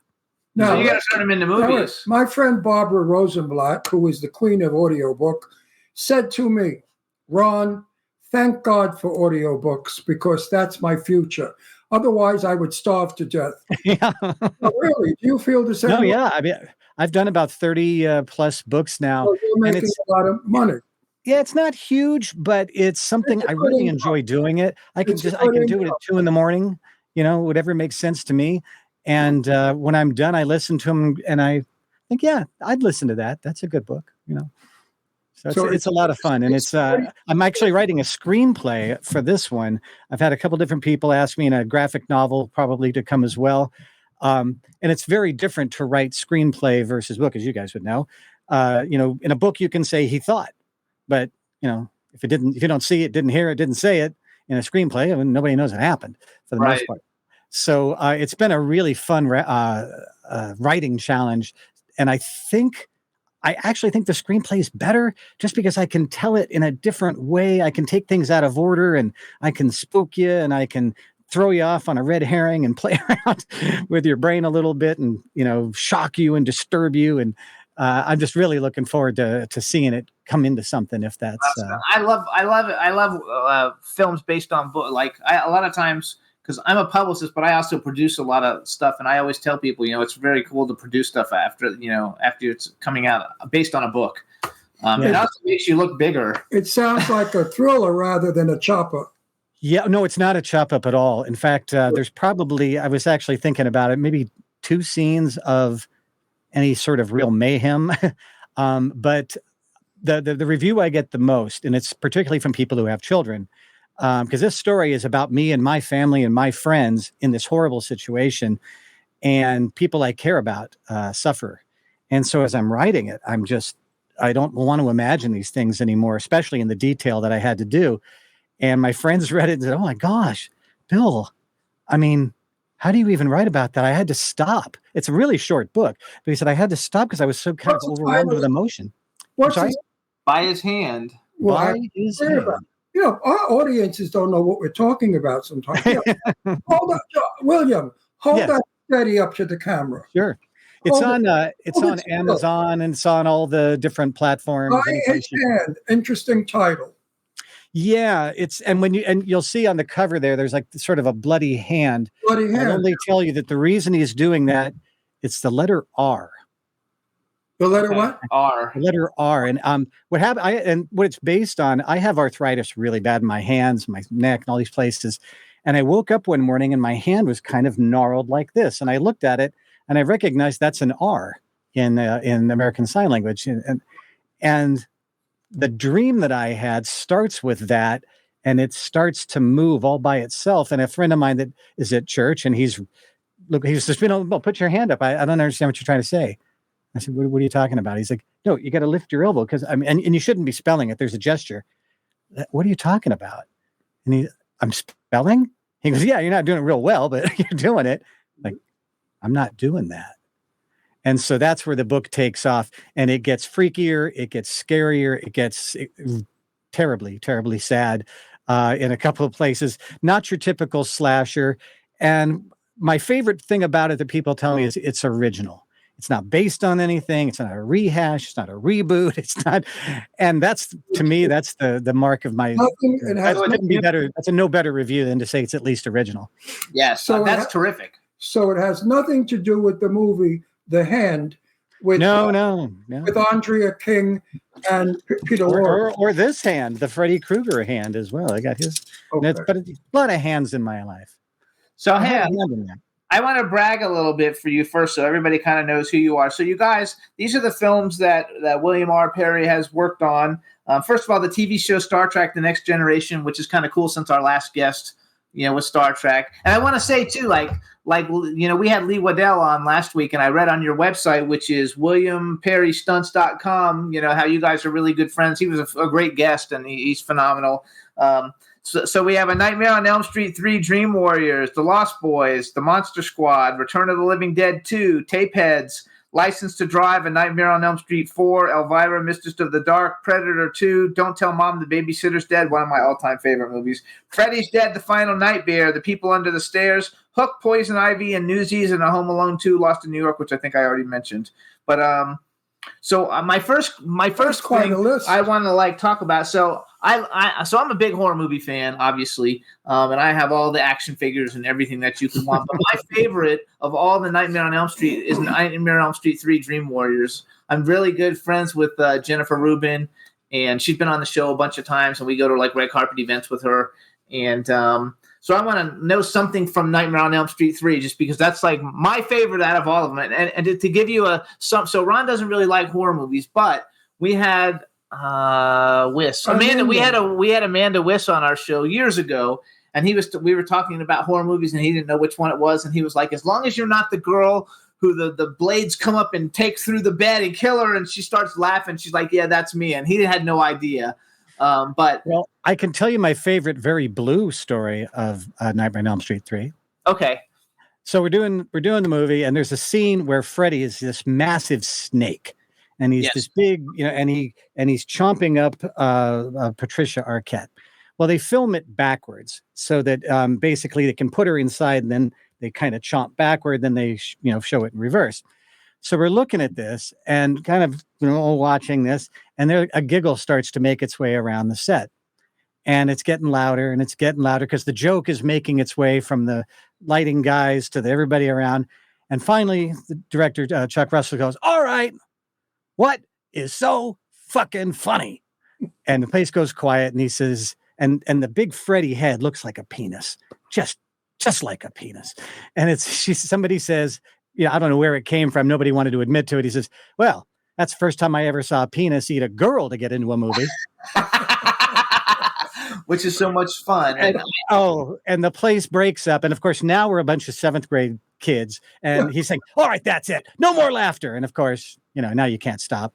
And so he says, and somebody go get some funk to put on the damn thing so it doesn't look so much like a dick. And that was it. We couldn't stop. He goes, if you guys can't stop laughing, I want you to go outside. And okay.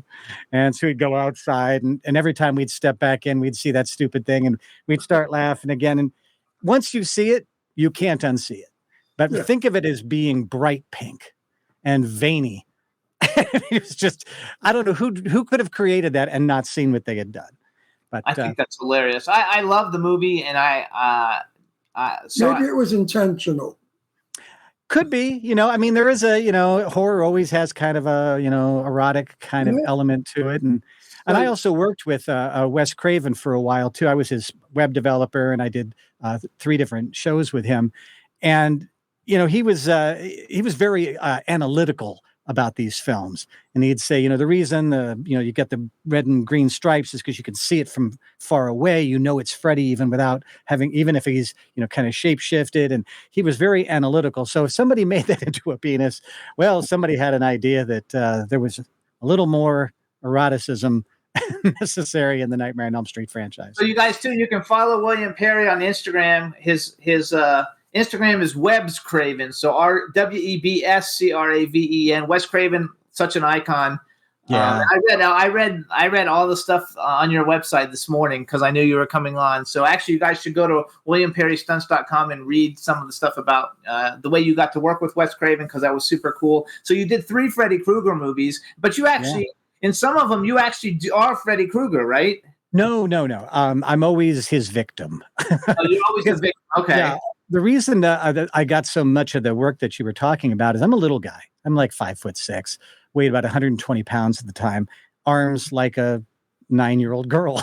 And so they needed stunt guys because the Twilight Zone accident had happened back then. Yes. And so they said, no more kids on set if they don't have to be.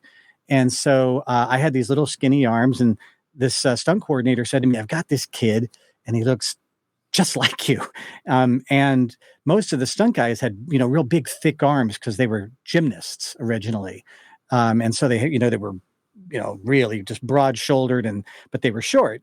And they said, no, you can really double kids. And that really works. And so it wasn't really my goal at the time. I wanted to be more of an actor, but my agent's like, you're too damn short, And I said, yeah, what am I, like quarter-inch shorter than Tom Cruise? And so I said, well, okay. And so when this guy offered me a stunt job, I was like, well, we'll do one. And then he's like, no, gosh, there's nobody, or very few people your height and weight in the industry, and you could do a lot of shows. And so I did Newsies and, a lot of shows where they were kids. I did the Wonder Years. I mean, there's not a lot of stunts on the Wonder Years, and there's not a lot of stunts on Star Trek, but because the kid that I was doubling, Will Wheaton, who's now 9 foot tall, stay away from milk. You could have helped me. But it was there was just a lot of work to do, and there wasn't so much competition. Lee, who's been my friend since we were little kids, he's 5'11", 180 pounds, just like every other stunt guy in town. And so he's competing against 200 people. I'm competing against 3, maybe 4. And so there was a lot of work. We were slashing up teenagers, left and right in every movie made in 1980 through 90. And so there was just a lot of work, and it was really fun. If you tell somebody you're an actor, they go, really, what restaurant? If you tell them if you tell the girl you're a stunt man, you can just hear their, panties fall to the ground and in a wet splash. And you go, yeah, that's me. Yes, I'm terribly studly. We're actually friends with like a lot of people who are always the creature. Like Douglas Tate's a friend of ours, you might know. Yeah, Doug Jones. We're doing a movie with Doug Jones, getting ready to start soon. And so let's talk about The Lost. So The Lost Boys is one of my top 5 films of all time. I was very, very good friends with Brooke McCarter and Corey Haim. Jamison Newlander's been on the show, and he's actually coming on again in like 2 weeks. So how was working on The Lost Boys? Because really, that's like my favorite movie. That and Pretty Woman are like my 2 favorite movies. Yeah, Corey Haim was the kid that I doubled probably more in Lost Boys and in License to Drive. License to Drive, yeah. And just really nice kid. Very sweet, very not affected by his fame the way a lot of kids I would run into would be. Pretty down to earth. He was having the best time. I mean, we were all having the best time. Somebody asked me the other day, if you had to watch one of your movies over and over, it's like Lost Boys. Well, you had that in the chamber, didn't you? It's one of my favorite films just anyway. And it was cool. And it was, everybody was good looking and the vampires were sexy and the music was great. And the actors were great. I mean, Diane Wiest, you got all these just amazing people. So many good people in the show, and it was just a great script, a great shoot. It was fun. It was funny. And you just knew you were making a really cool movie, and pretty much everybody. You don't always know that. Sometimes you look at this and go, ugh, you see him walking by with, 2, pitchers of blood. And you're like, well, I guess that Academy Award's not going to be this year, So, this one you look at, Kiefer Sutherland was awesome. All the others, just too good.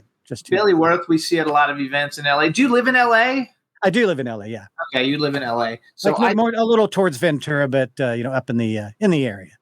I love it though. I think it's fantastic. So I took a video off of your YouTube channel. It's titled William R. Perry Stuntman. It's not very long. I thought we would play it for everybody. So hang on, just so people can see some of the stuff that you've done. How about you introduce it, Juan, then play the one that says William R. Perry Stuntman, and then we'll be right back. Now, set your expectations very low, people. I was doubling kids. Let's keep it down here. Keep it maybe even below screen. Fire away.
It occurred How to was me.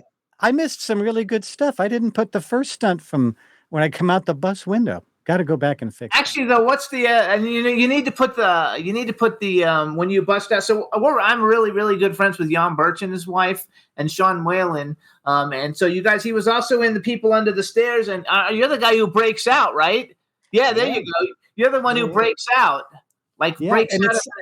I'm doing a show with those guys in September in Maryland, actually, with Sean and Jan, and I'm so looking forward to it. I haven't seen him since.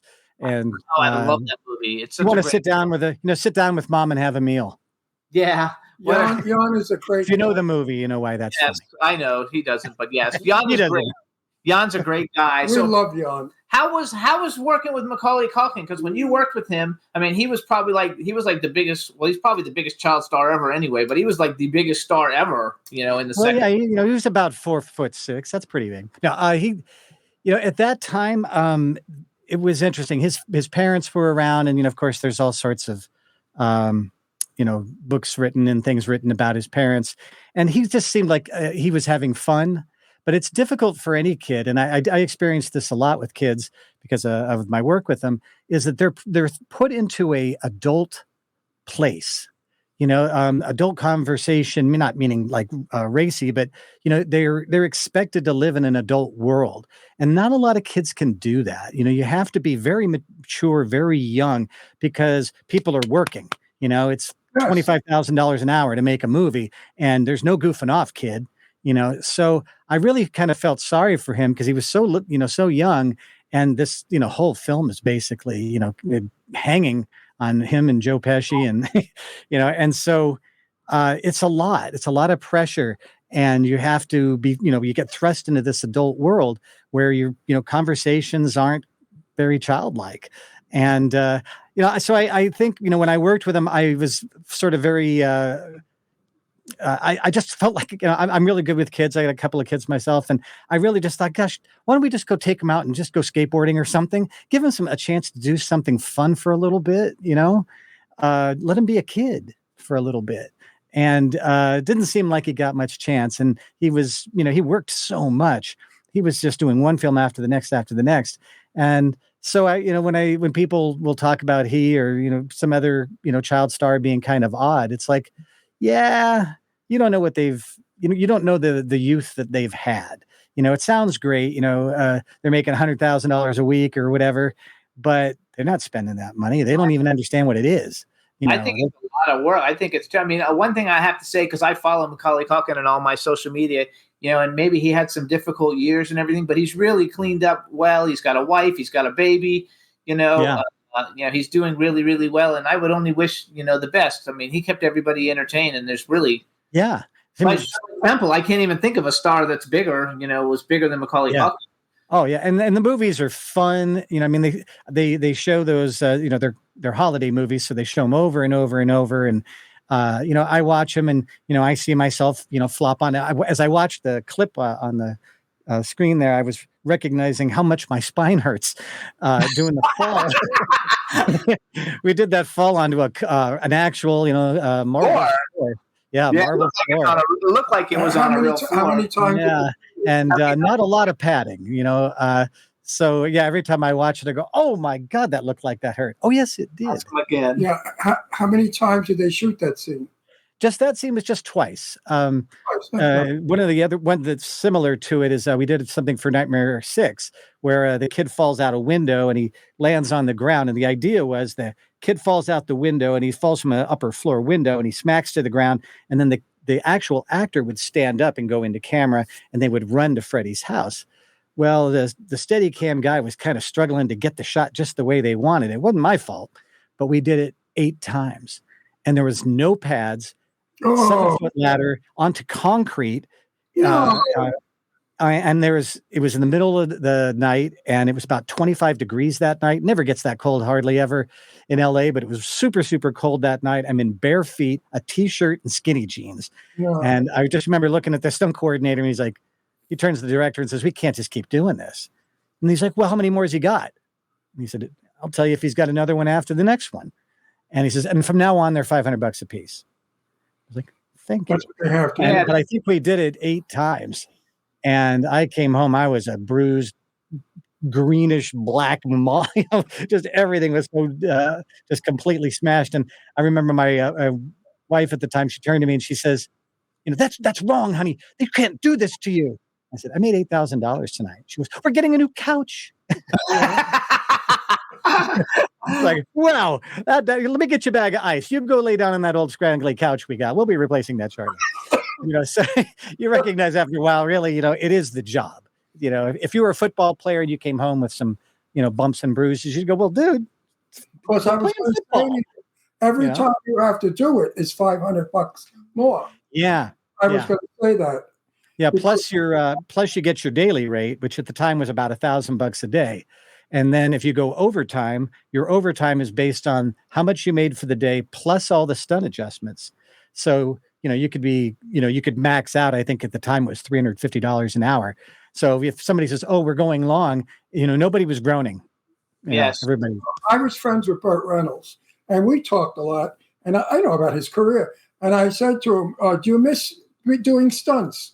He said, no, I miss the money. He said, because when I did them, I was broke. And he said, and I deliberately kept not doing it correctly. So they would say, another shot, another 5, another shot, another 5. Yeah, I don't think I ever purposefully did, but I would say that there were times when it didn't go the way it was supposed to. I was just glad it wasn't my fault. Or if it was my fault, I'm glad nobody said anything. But yeah, when you get to do, like we did a stunt where I had to go through a window of a bus as it's rolling down the street, and I land on a follow vehicle, and I went through the window, and pieces of glass just stuck into me like a pincushion. And I remember pulling it out, and in fact, Lee was on the set that day, and he took some crazy glue, and he, kind of glued me back together. And he's like, "You're going again, but you got to get that. You got to stop bleeding."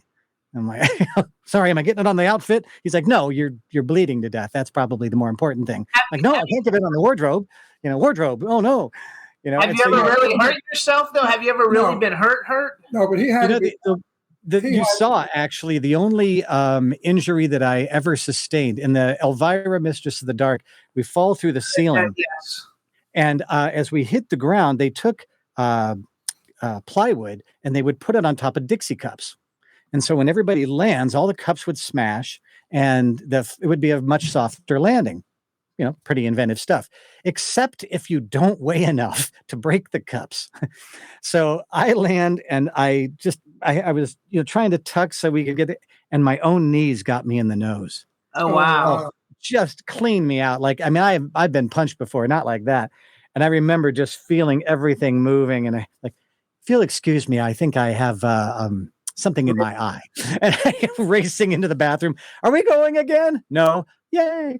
Okay, well, I'll see you guys. I didn't want to tell anybody that I got hurt. I was at a party years ago in Hollywood, of course.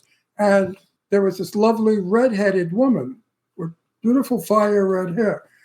And I had no idea who she was. It was Elvira.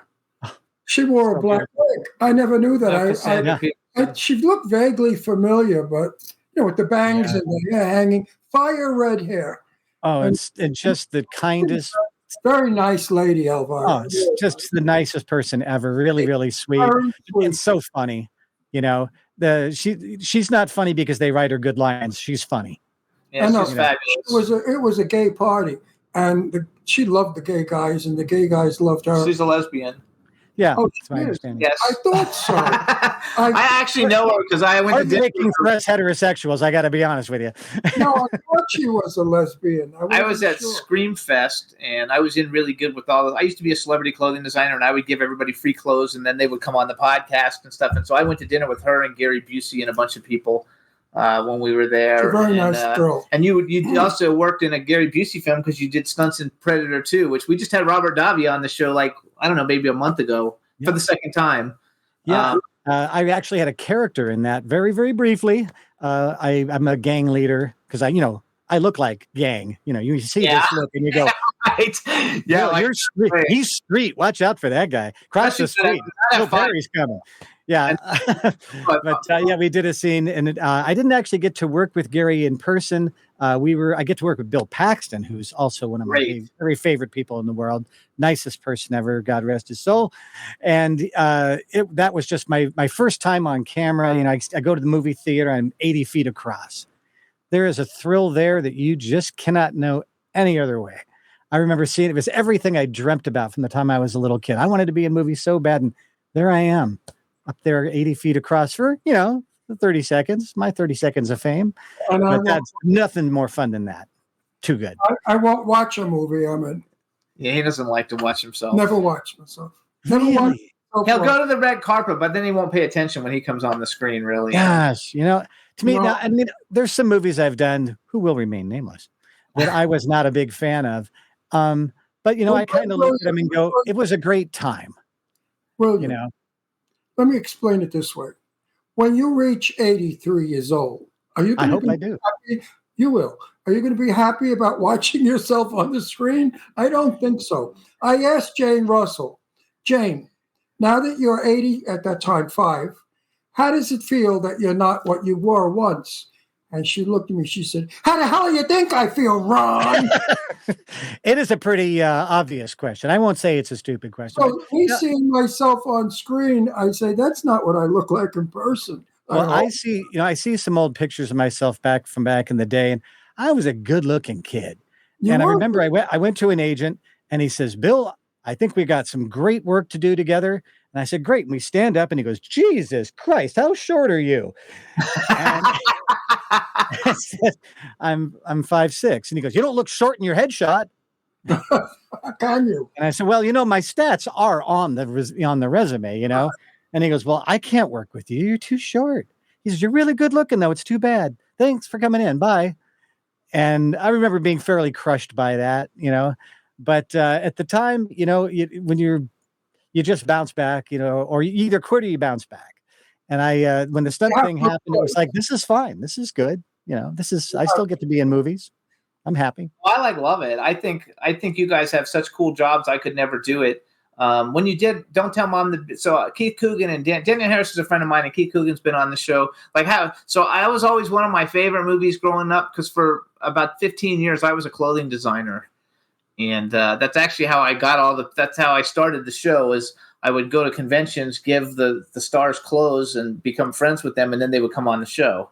And that's how I built this show at the very beginning. So, we were only on the air for not even 6 months, and I had Malcolm McDowell, Lance Henriksen, Clyde Barker, all these huge people, on the show. But his ratings were only maybe 5,000 viewers. No, they weren't. We had 1 million. And then I came on the show, and it went to 5 million. Is that when it took off? When it was you? It's all about you. We did. We're right now. We're the top 100 podcasts in 12 countries or something. Yeah, I love that. There's people seeing me I don't even know. Yes, they won't know who you are. 5 million people. 5 million. Nice. Hi, everybody. Are watching you right now. No, not now, but in syndication. Over the course of time. That's awesome. This is so much fun. How was Don't Tell Mom, The Babysitter's Dead, though? It's such a great movie. Everybody in it, kind of actually became somebody. Before, I wanted to ask him about, I think I saw that movie and I liked it. Out of all the shit that I doubled Keith, actually. You mentioned Keith. Oh, did you really? It was a movie. Hang on. Wait, I want to hear double Keith Coogan. Yeah, but my greatest memory of that was Christina Applegate. Fabulous. She was quite the star at that time. And I just remember I sat down to have lunch, and she came over and she sat with me, and she just, so how you doing today? And I was like, I'm not supposed to be talking to her, I don't think. She's the star, avert your gaze. And she wasn't that way at all, and then the day that we did that, it was my last day. And she said, well, you'll be back tomorrow. And I said, no. And she goes, well, it's been such a pleasure to meet you. And just couldn't have been nicer. And I just remember thinking, most people that are carrying a film have a lot of pressure on them, and they're not usually super chill. And she was. And of course, she's gorgeous. And, I was like, she's fabulous. She's fabulous. And we actually had her ex-husband, Jonathan Sheck, who's been on before, but we just had him on a couple of weeks ago. What are you looking for? What was a movie that he's in that I wanted to talk about, and now I can't find the friggin' movie. License to Drive. No, it was something that from Return of the Living Dead. I think it was a remake of something from my day. Return of the Living Dead. Maybe that remake. I don't know if I did any remakes. It's funny because we have Tom Matthews coming on next week, and he was in Return of the Living Dead. Yes, he was, and 1 and 2, and I was in 2. I was a zombie child, if you can imagine. There you go. Oh, that's the thing. But if you ever get to be a stuntman, and I'm sure you will in your career, it's coming for you. Don't worry about it. Yeah, you want to be a zombie because zombies never die. So if you're a stuntman and a zombie, hey, run me over with a truck, throw me off a building, electrocute me, do whatever you want. I'm coming back tomorrow. Yeah, that's good. So you get paid. No, I was in a movie where I was supposed to do a stunt, and the rat that was eating us was the size of a Volkswagen. It was an enormous prop. So this is in New York. No, this is here. That was witty, though. The rat was supposed to grab me, throw me against the door. I fall down, and the rat grabs my arm and pulls me across the room, and my arm tears off. As they do.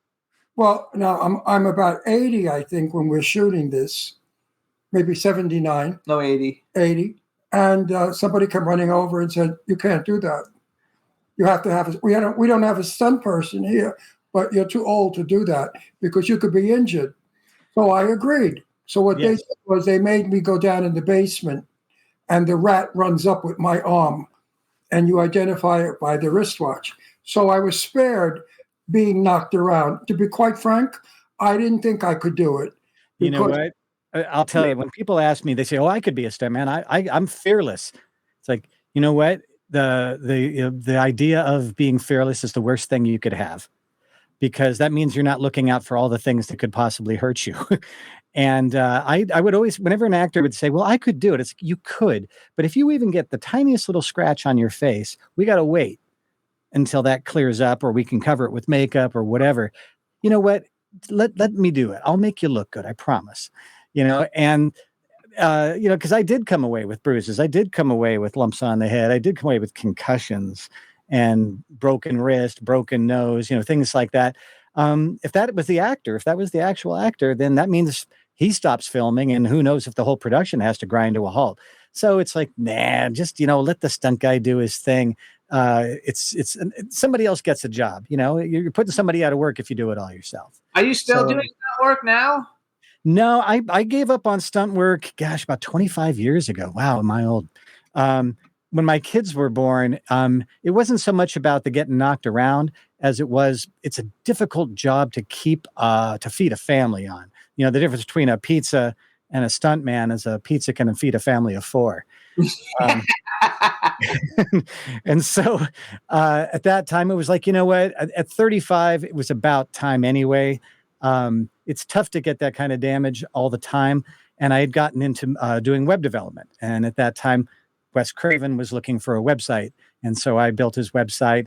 And then People Magazine said, "Oh my gosh, this is one of the best websites we've ever seen." And they talked about it in the magazine. And then I was in demand, and it was easy to transition over to another line of work because the money was really, really good. And it was really fun to do. And it's really creative. So that was a nice transition. Wes Craven was actually my first employer, my first stunt job. And then he was my first web job. So I love it. Wes, thank you very much.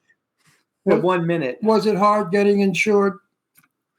No, it's all covered by pension and health and all that sort of stuff. Because, you're on a set, and I never really got hurt that much that I ever needed it. I was young and invincible. Now, God, I'd love to have that coverage now. So everybody, this is William R. Perry. Follow him at Wes Craven. You can also go to WilliamPerryStunts.com. And where do they get your books? Anywhere. Amazon. Amazon, you guys. You can't not get that. If you're his hand or out you're of his going to accidentally purchase my book, it's going to happen. It can happen. So prevalent. Absolutely. So we want to thank you for coming on the show because we're out of time. Congratulations. If you make it a movie, let us know. If you need somebody to help produce it, let me know. And then we'll talk later. All right, guys. Thank you so much for having me. Thank you, William. Bye-bye. Good show. Hey, chat room. Thanks, everybody. We'll see you guys next week. Have a great weekend. Bye. Can turn out to be so wrong.